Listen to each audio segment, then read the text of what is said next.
At the edge of explored space, near a swirling dark matter rift known only as the Veil, a small mining probe belonging to the Interstellar Terran Federation vanished without a trace, prompting the Galactic Space Council to send a diplomatic vessel to investigate.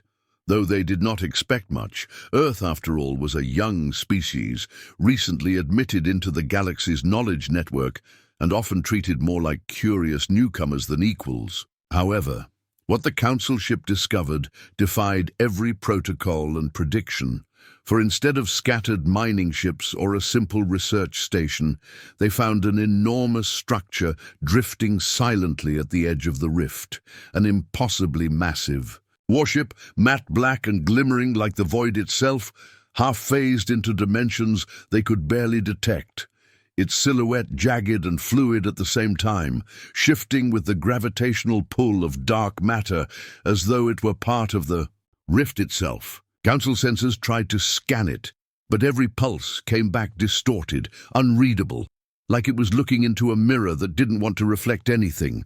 And before they could decide whether to flee or make contact, a voice appeared on every channel, clear, human, confident. "Galactic observers, we know you are watching," it said, "and we invite you to learn, as we did, what lies beyond your understanding," which shocked the delegation, for Earth had no authorization to experiment with rift energy, and certainly no known capability to build a vessel of such size or mystery. Still, diplomacy was the protocol, and so the Council's lead emissary, a tall crystalline being named HFY, opened formal channels and requested a meeting. What came next was even stranger, as instead of a virtual interface or a projection, a real human ambassador stepped through a sudden lightfold gate onto their ship, dressed in a simple Earth Federation uniform, unarmed, smiling gently as if he had walked into a coffee shop instead of the most important diplomatic encounter in centuries. He introduced himself as Ambassador Vance, offered them peace, and invited the Council to visit Earth to see what had changed, but gave no answers about the ship they had seen, saying only, "You're not ready to understand it. Not yet," which stirred unease and curiosity in equal measure, for the Council prided itself on being the oldest and wisest authority in the galaxy, and no species, not even the legendary Ascendants, had ever manipulated dark matter in such a controlled way. As their ship followed Vance through the lightfold corridor, strange readings flashed across their instruments. Gravitational warps, timelines bending by fractions of a second, stars seeming to blink twice.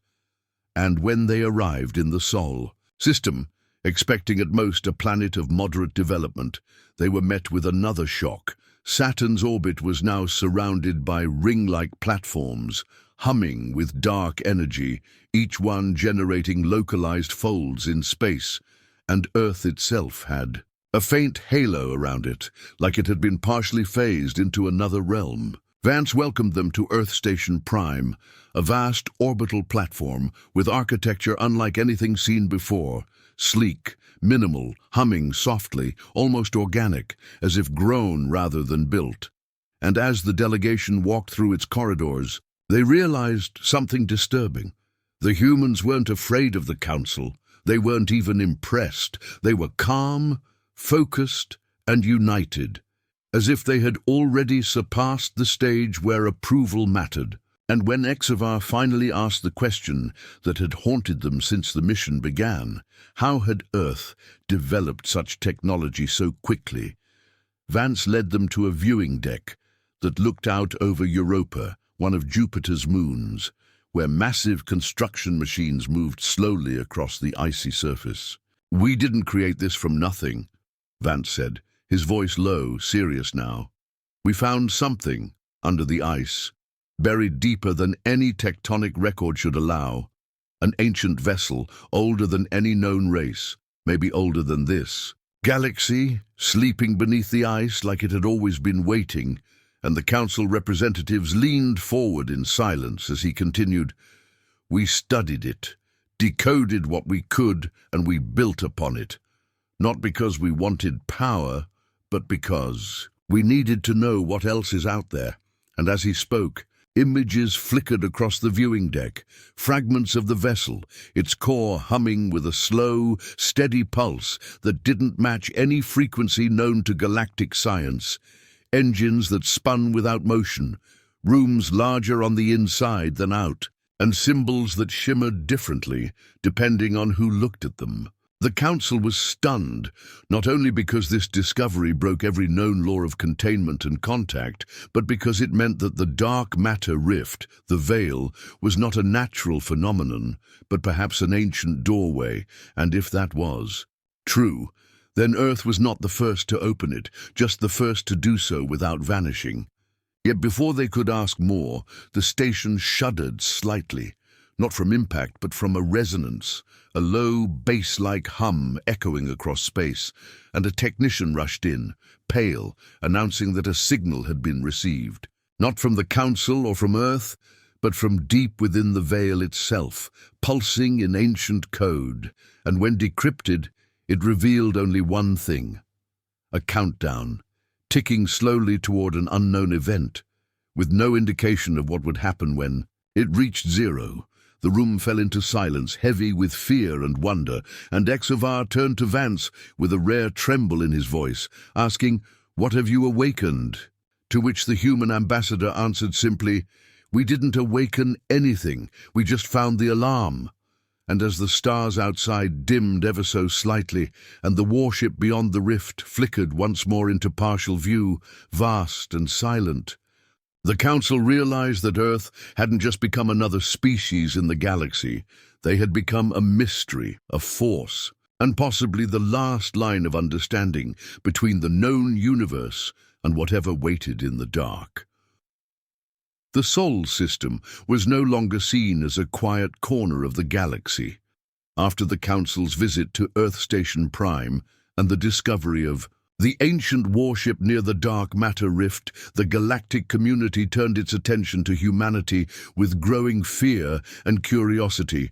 But while debates raged across Council worlds, Earth remained silent, focused, and oddly calm, as if it knew more than it had told. Deep beneath the icy shell of Europa, the secrets that had started this all were still buried, locked away behind sealed doors and guarded by machines that hummed with unknown energy. Ambassador Vance had only given the Council a glimpse, but now he was ready to reveal more, and he invited the same delegation back to witness what humanity had uncovered since they first activated the ship's outer shell, explaining as they traveled that the discovery had not been accidental. Years ago, strange gravitational patterns had been noticed near Jupiter's moons, faint and easy to miss. But when a Terran probe sent back distorted signals from Europa's surface, the Federation had quietly begun digging, and what they found was not just a ship, but an entire facility buried beneath the ice, perfectly preserved, immune to the crushing weight above it, and still warm after countless millennia. It had no doors, no windows, and no visible power source, yet it responded to human presence as if it had been waiting for them, reacting only when touched by a living person, shifting its structure to allow entry only to those who made direct skin contact with its surface, and never reacting the same way twice, which had led Terran scientists to believe the technology was more than mechanical.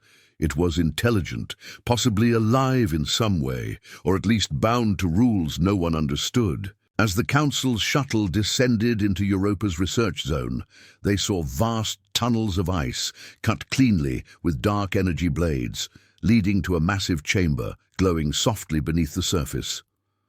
The buried facility was larger than expected, spreading for miles in all directions, and inside it pulsed a dim blue light that seemed to come from the walls themselves, which were made of a material that could not be identified or sampled, resisting all scans and cutting tools like they didn't exist in the same dimension.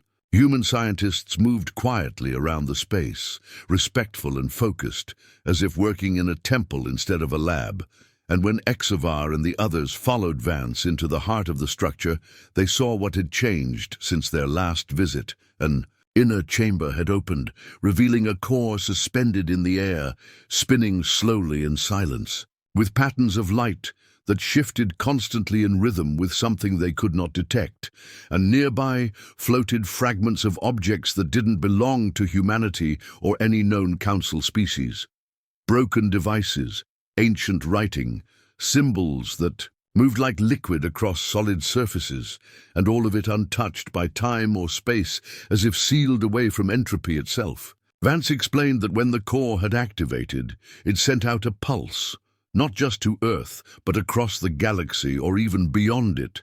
And it wasn't a signal meant to call allies, but something more dangerous, a warning, or maybe a countdown. The same one the Council had detected weeks earlier, still ticking down, its meaning still unknown. Some human researchers believed it was left by a long-dead civilization that had faced a threat they couldn't defeat, while others feared it was a trap, meant to lure intelligent life into awakening something that should stay buried forever. And the scariest part was that the core responded only to humans, as if Earth had been specifically chosen or marked in some way, and no matter how many times the Council scanned it, the truth slipped away, hidden behind variables their science could not grasp.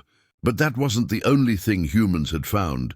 Behind the core, deeper in the complex, there were walls filled with carvings that shifted when observed, showing what appeared to be star maps and timelines, most unrecognizable, but one unmistakably clear.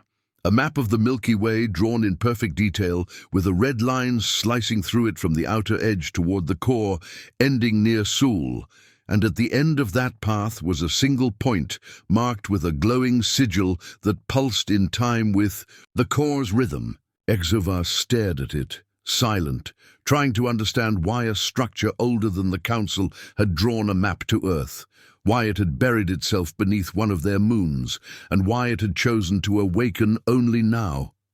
Vance didn't offer theories, only facts, explaining that since contact with the facility, Earth scientists had begun to understand dark matter in ways no other species had, building systems that could warp light, mass, and time in small, controllable amounts. Enough to hide ships, stabilize wormholes, and create weapons that didn't destroy, but simply made targets cease to exist. Technology that scared the Council, not because it was aggressive, but because it was quiet, precise, and impossibly efficient. And yet humanity hadn't used any of it for conquest or demand. They remained patient, even humble, which somehow made the threat greater. Because if they were capable of this now, what would they do when the countdown reached zero?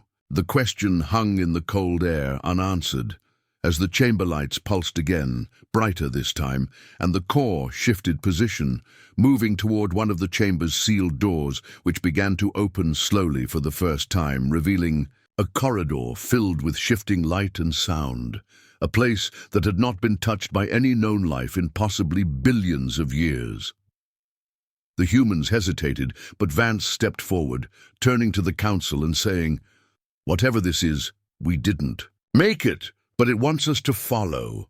And without waiting, he disappeared into the light. HFY followed, driven by a mixture of fear and duty, and inside they found a long hallway that led to a vast open space shaped like a hollow sphere, where every surface displayed moving images of galaxies, black holes, stars being born and dying, and strange points of energy that blinked in and out of view, like the facility was trying to show them something, perhaps a history or a warning. And in the center of the room hovered a shape, not a machine or a being, but something else entirely, a ripple in reality, like a hole in space held open by sheer will. And through it they saw flashes of things that made no sense. Giant structures floating in blackness, stars moving in reverse, entire systems folding like paper, and beings made of light watching silently from the edge of space. Vance looked pale now, sweat on his brow, as if the strain of the visions pressed into his mind, and when he spoke, his voice was weak but certain. "This is a message, from those who came before, or from those who failed. It's a path, and we're already walking it. The council members were shaken, their sense of control slipping away as they realized this was not about Earth alone. This was a galaxy-wide event in motion, tied to the veil, the countdown, and the dark matter tech humanity had only just begun to understand.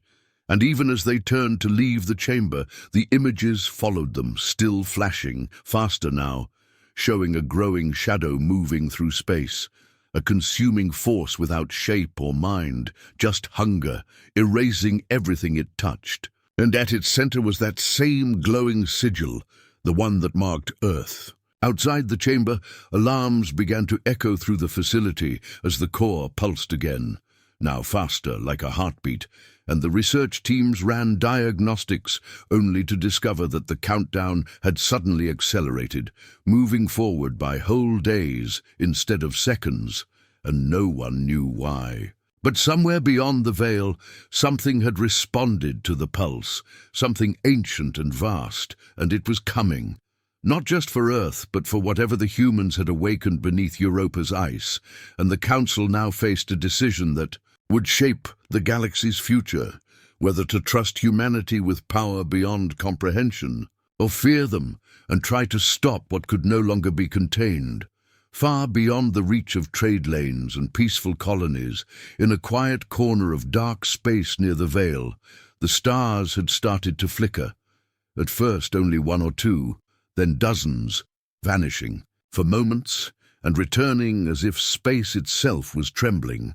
And while the Galactic Space Council argued in hidden chambers about humanity's rise and the secrets buried beneath Europa, something much older was beginning to stir, something that did not care about laws or alliances, something that fed on silence and the forgotten corners of time. Reports began to arrive from distant outposts, ships missing without distress calls, entire satellites gone with no trace, strange distortions seen in the void, like the universe was folding in places it shouldn't, and at the center of every missing report was one shared detail, an unusual spike in dark matter radiation, the kind now associated with Terran experiments, which made Council leaders panic and suspect Earth of tampering with unstable forces they did not understand.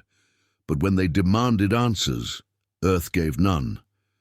Ambassador Vance had disappeared, last seen entering the lower depths of the Europa, facility where the ancient core had begun pulsing faster as if responding to something beyond the galaxy. In orbit above Jupiter, the once hidden fleet that Earth had kept in the shadows began to emerge, not with noise or aggression, but in perfect silence. Dozens, then hundreds of black ships sliding out. From dark matter folds like ghosts, each vessel shaped differently, none matching known Terran blueprints, all surrounded by faint auras of bending light, as if reality itself avoided touching them. These were the Eidolon-class warships, vessels Earth had never officially admitted existed, each one built using fragments of the buried ship found under Europa, and unlike anything the galaxy had ever seen. They did not shine, they absorbed light, and they made no sound, not even through vibration. Council observers, hidden in cloaked ships nearby, recorded the awakening with disbelief, unsure if these vessels were manned or controlled by machines. But when they tried to scan the fleet, their instruments failed, returning only static and ghost images of ships that changed form slightly with every frame. The Council convened an emergency meeting, demanding that Earth explain the sudden appearance of this armada. But no human official answered, until one signal broke across every secure channel, across every known system, spoken in hundreds of languages at once, calm and clear. "We are not the threat, we are the response." A message repeated 3 times, then followed by the return of Ambassador Vance, appearing through a light-fold gate on the Council's central platform, thinner, paler, eyes glowing faintly, his voice heavy with something more than human. And when he spoke, he did not wait for permission.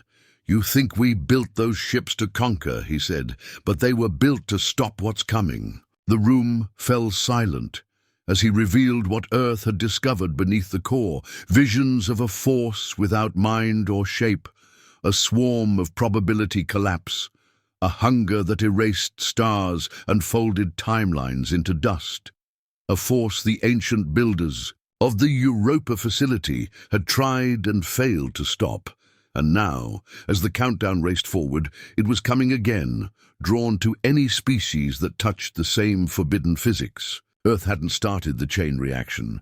They were just the latest link in a line of civilizations who tried to understand the shadows and ended up summoning them. The Eidolon fleet was not an army of offense, but defense, designed not to destroy but to erase entropy. Its weapons didn't fire beams or launch missiles. They folded cause and effect, rewriting reality so enemy attacks never happened or ships simply never arrived. When council members accused Vance of lying, of staging a show of power, he only smiled and pointed to the latest reports from the Veil. 2 council exploration ships had gone missing within hours. One caught mid-transmission saying, "Something is here, but it has no form," before vanishing. Fear gripped the room, and even the most stubborn delegates began to feel doubt. Vance offered a solution, simple but final. Earth would not ask for help or resources, only permission to lead the effort to intercept the coming threat. But in return, they would no longer follow council limits on research or defense. The price of survival was freedom, and Earth was ready to pay it, too. The vote was split, many still too proud to give control to a species they once mocked, but before they could delay further, the stars flickered again. Not one, but several across multiple sectors, all at once, and astronomers confirmed the impossible. Light from those systems had been erased, not blocked or bent, but deleted, as if the stars had never burned, and in every system affected, dark matter sensors spiked to the same pattern found inside Europa's core. Earth no longer needed permission. The Eidolon fleet jumped into formation, its drives silent but precise, heading not toward enemy ships or colonies, but toward the Veil itself, the one place no species had dared enter fully, a place long believed to be uninhabitable, but now suspected to be a doorway, and humanity intended to close it. As the fleet moved, the council watched in stunned silence, not because of fear alone, but because of awe.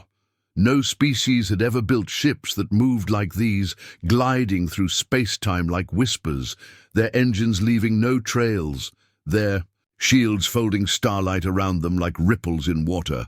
And deep within the command ship, Admiral Ilyanov gave the final order, his voice calm and firm. "Phase the Veil. Open the Axis. We end it where it began." The words carried no emotion, only duty, and as the fleet began its final phase jump, all across the galaxy, species young and old watched and waited, unsure whether they were witnessing the beginning of salvation or the last stand of a rising species too bold for its own good. Either way, the silent armada had awakened, and the galaxy would never be the same. At the edge of the Veil, where starlight usually shimmered through distant dust clouds and glowing gas, there was now only darkness. An endless black sea that swallowed all light, and even the most powerful scanners could find nothing inside, no movement, no heat, no echo, just silence that felt alive. And as the Eidolon fleet entered this zone, every sensor aboard the human ships began to stutter, confused by readings. That made no sense. Gravity pulled in different directions. Time itself seemed to stretch and bend, and the space ahead looked like it wasn't space at all.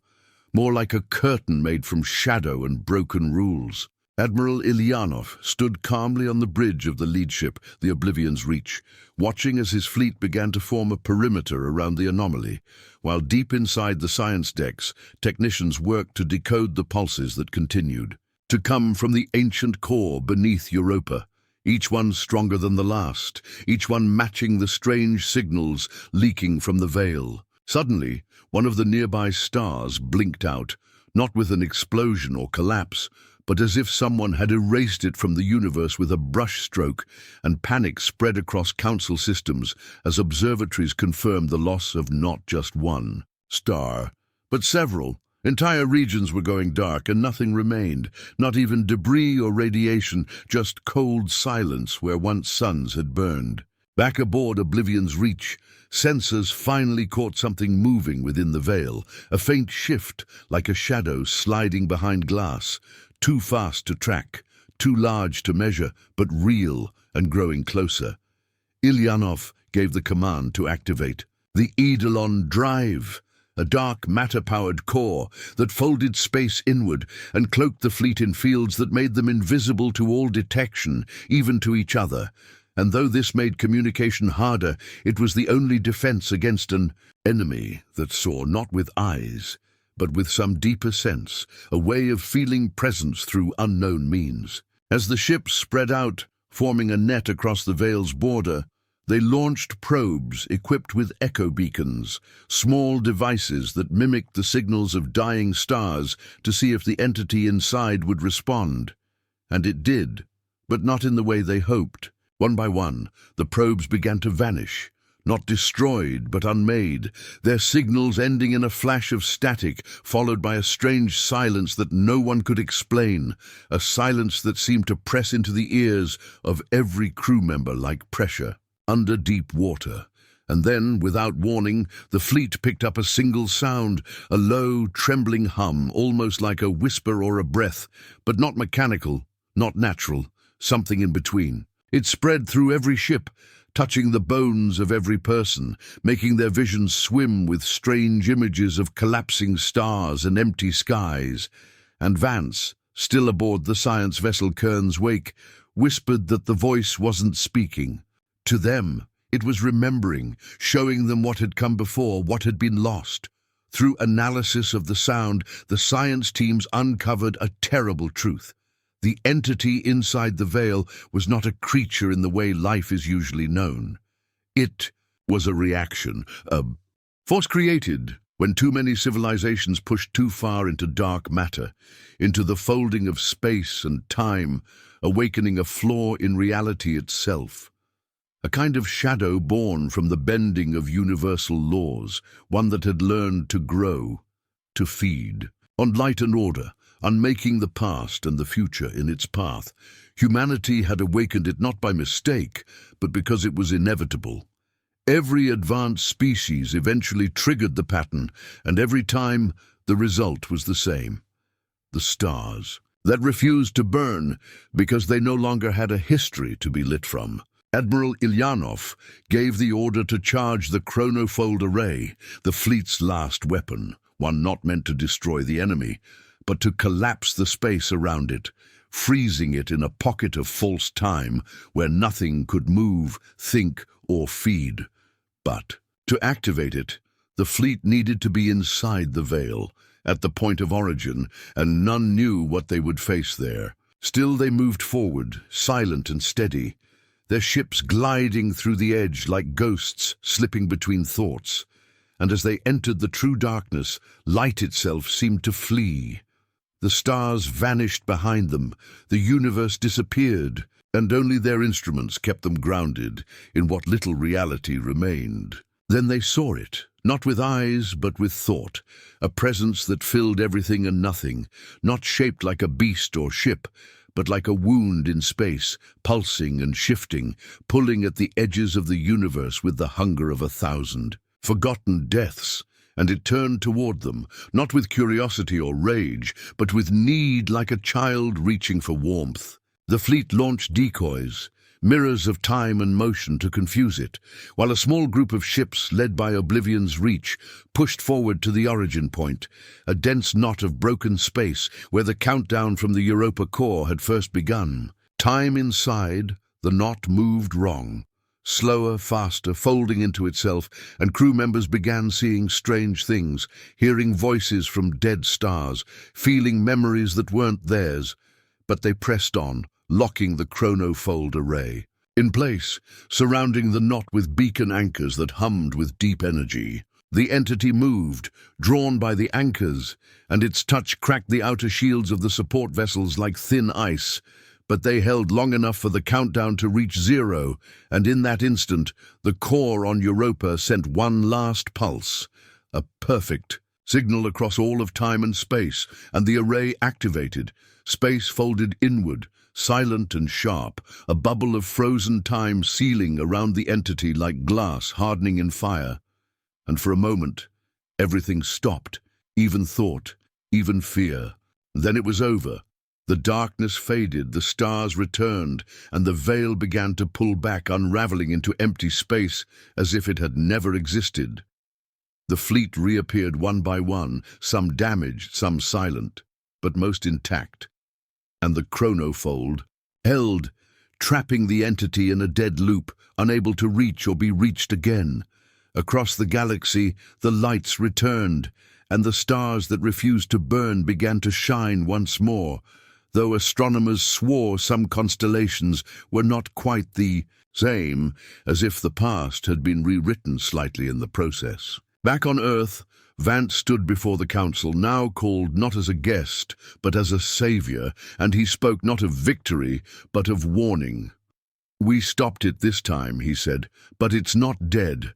It can't die, because it was never truly alive. It waits for those who reach too far into the dark, for those who forget that not all knowledge brings light, and next time it may not be us who awaken it." And so, the Eidolon fleet remained active, not as conquerors or defenders, but as watchers, guardians of a line that could never be crossed again. When stars refuse to burn, the silence they leave behind is not empty. It's listening. In the weeks following the sealing of the veil and the trap that had locked the shadow entity inside a fold of frozen time, peace returned slowly to the galaxy, but it was a quiet peace, the kind filled with questions nobody wanted to ask, because deep in their minds, everyone knew the enemy they had just faced had not been defeated, only delayed, and Earth's Eidolon fleet, though praised by some and feared by many, remained stationed along the veil's edge, watching, scanning, waiting for any sign that reality might crack again. But something stranger began to happen.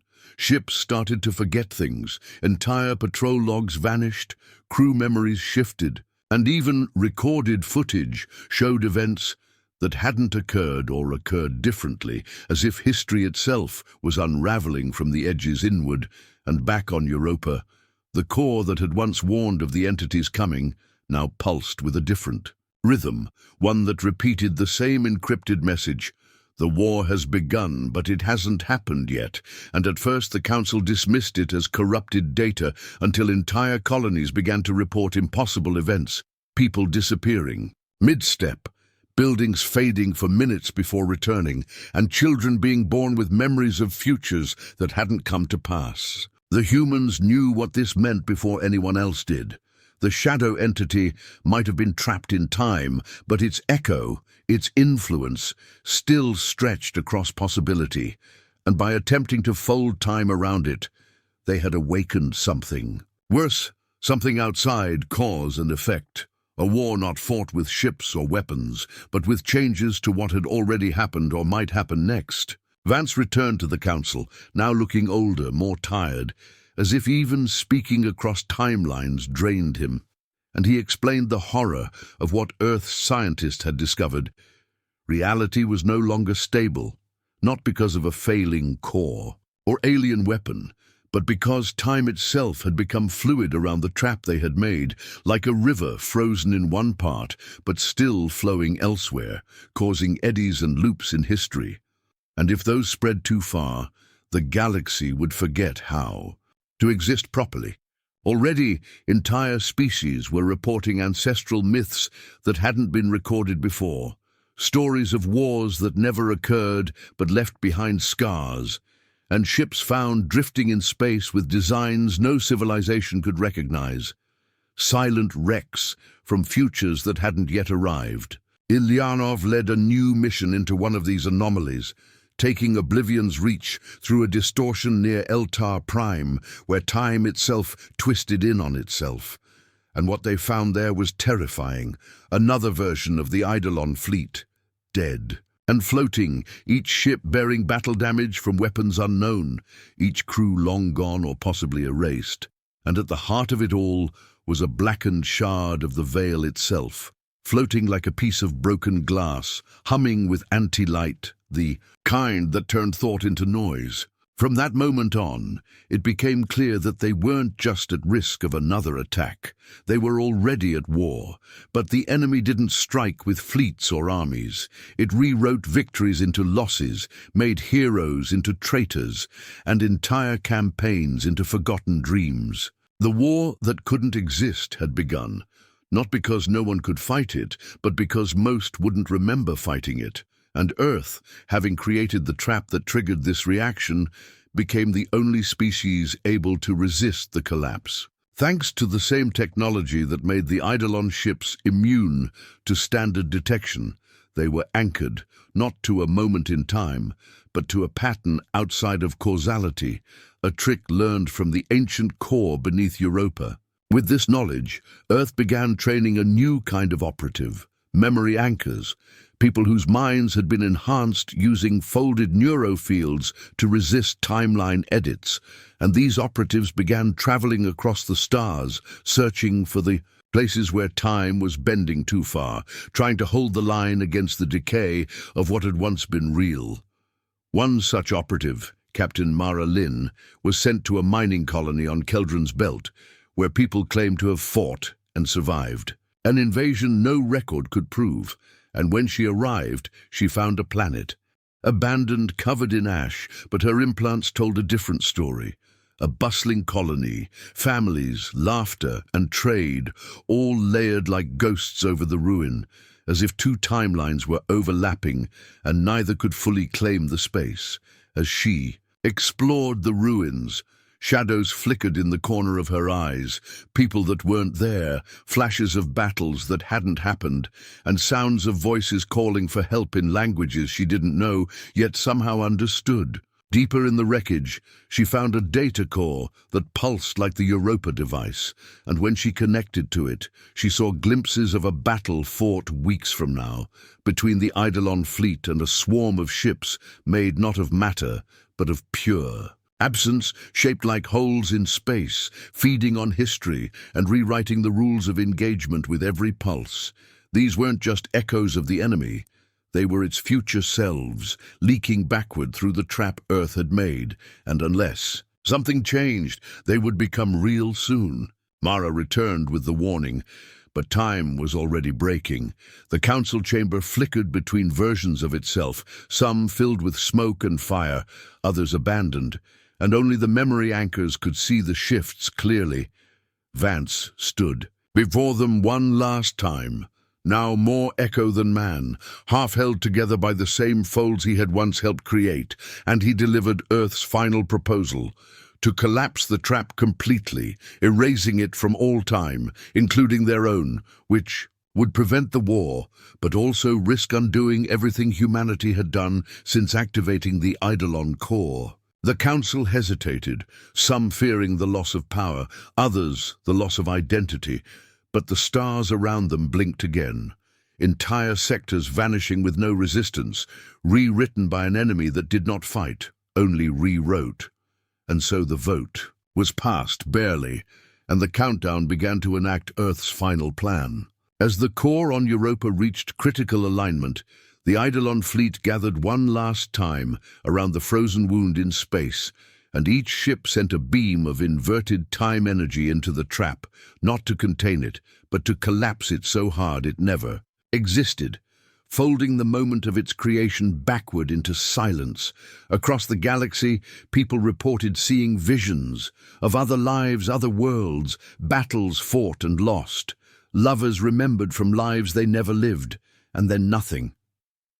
The trap vanished, and with it, so did the war, because it had never started, not anymore. When the light returned, Earth stood quietly alone at the edge of the stars, its name now uncertain in some records, its deeds remembered by only a few, and the Eidolon fleet no longer appeared on scanners, gone or hidden or erased.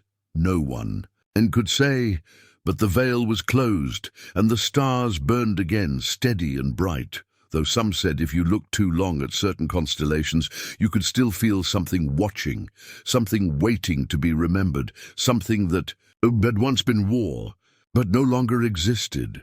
Long after the war that couldn't exist had been forgotten by all but the few who had never belonged to a single timeline, long after the Eidolon fleet had vanished from history's pages like a dream never written down. There came a signal from the edge of space, where no light reached and no star had burned in thousands of years, a faint rhythmic pulse that matched no known code, yet somehow stirred something deep within the archives of an old listening post hidden beneath the ice of Saturn's moon, Enceladus, where a single, long-abandoned AI stirred to life for the first time in ages. And as it replayed the signal, it detected fragments of language too fractured to decode, except for one word: oblivion. That name, once feared and respected across galaxies, had not been spoken in centuries, and now it echoed from a region known only as the Last Halo, a cold loop of forgotten stars orbiting the empty space where the veil had once been sealed. And as news of the signal spread through quiet whispers and black-channel transmissions, a hidden few who remembered what had once nearly ended, all things began to stir. Among them, Mara Lynn, who now lived alone at the edge of Mars, aging slowly, thanks to her anchor implants, haunted by dreams of lives she never lived, memories of wars that never were, yet real enough to wake her screaming.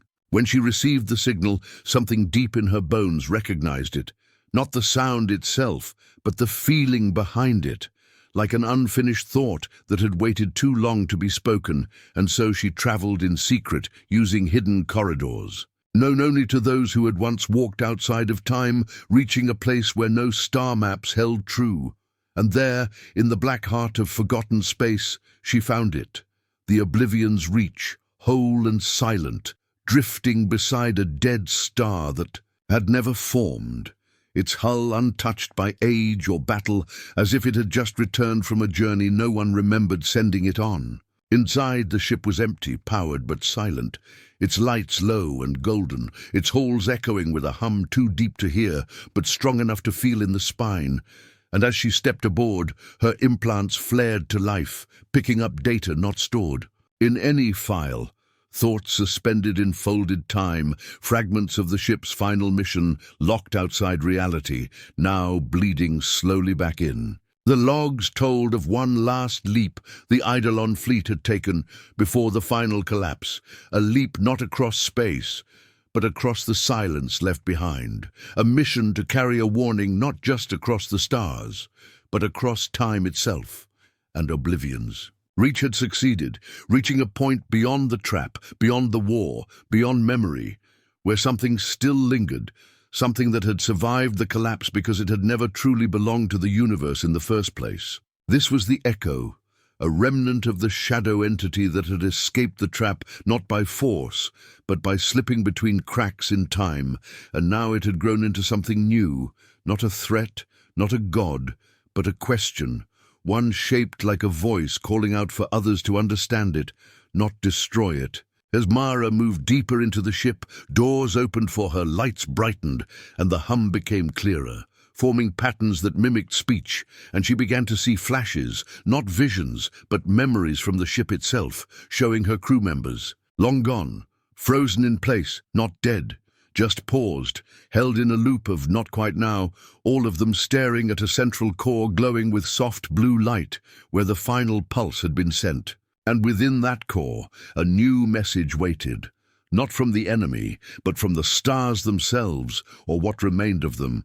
A farewell from the last sun that had seen everything, a dying whisper from a star so old it remembered the first ships ever built, the first fears ever spoken, and it told her that the universe was changing again, Not in war, not in death, but in truth, because reality had grown tired of being rewritten, tired of loops and folds and echoes, and it would soon choose a final shape, one timeline to hold above all others, and when that choice came, everything else would fade, not as punishment but as rest.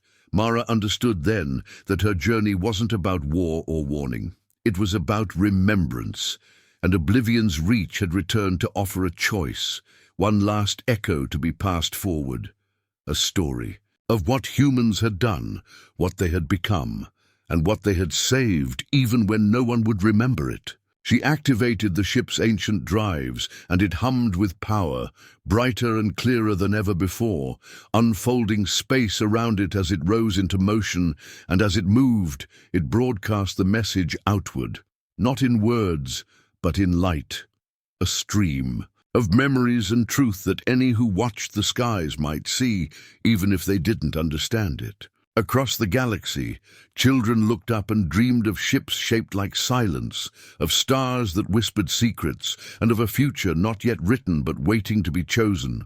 And far from them, deep in the black, Mara stood alone on the bridge of a ghost ship made of time, watching as the stars bent around her, carrying the last story of the last war to places beyond thought, where even forgotten things could rest, and though no one knew her name anymore, and no record remained of what she had done, her voice still echoed where no stars burned, soft, strong, and eternal.